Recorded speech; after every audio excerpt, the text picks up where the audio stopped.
নাগরিক পার্টির পক্ষ থেকে যে বিচার, সংস্কার এবং নির্বাচন এই সরকারের এই তিনটি প্রধান কর্তব্য।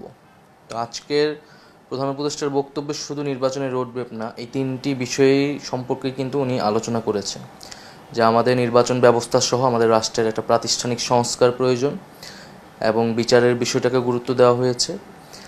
যদিও আমরা লাস্ট যখন কথা বলেছিলাম প্রধান উপদেষ্টার সাথে, যখন আমরা আলোচনায় সর্বদলীয় বৈঠকে আমরা বলেছিলাম যে জুলাই সনদ ঘোষণার পরেই যাতে নির্বাচনের তারিখ বা মাসটা ঘোষণা করা হয়। তারপরে উনি জুলাই সনদের আগেই নির্বাচনের সম্ভাব্য মাস এপ্রিলের প্রথমার্ধ এটি উনি বলেছেন। যেহেতু কিছু রাজনৈতিক দল এবং জনগণের একটা অংশ নির্বাচনের তারিখটি জানতে চাচ্ছিল বা একটা শঙ্কার কথা বলা হচ্ছিল, তাদেরকে হয়তো আশ্বস্ত করার জন্যই এটি বলেছেন। তবে এই গণ অভ্যুত্থান এবং জনগণের বৃহত্তর অংশকে আশ্বস্ত করার জন্য আসলে জুলাই সনদ যেটা, সেটি অতীব জরুরি।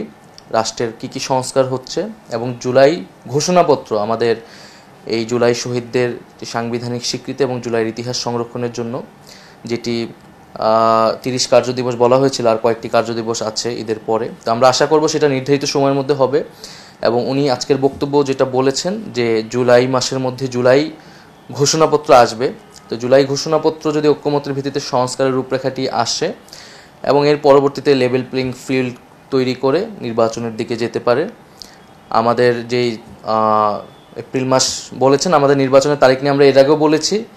আমাদের জুলাই যদি সংস্কার এবং বিচার প্রক্রিয়াটা নিশ্চিত হয় এবং তার রোডম্যাপটা তৈরি থাকে, তাহলে নির্বাচন ডিসেম্বর থেকে জুন যে কোনো সময়ের মধ্যেই হতে পারে। সেটা এপ্রিল উনি বলেছেন, সেটা এপ্রিলও হতে পারে।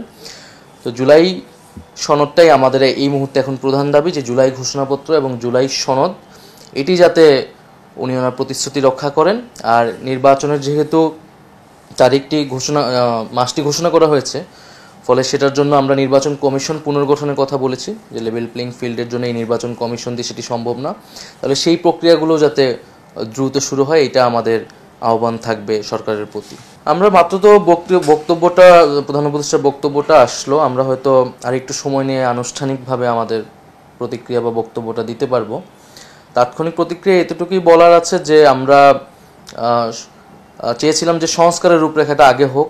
তো সেটি যেহেতু নির্বাচনের এখন একটা সম্ভাব্য মাস ঘোষণা করা হয়েছে, যদি জুলাই মাসের মধ্যে জুলাই সনদটা হয়ে যায় এবং ঘোষণাপত্রটা হয়ে যায় নির্ধারিত প্রতিশ্রুত সময়ের মধ্যে, তাহলেই আসলে আমরা এই সময়টাকে সাধুবাদ জানাতে পারি।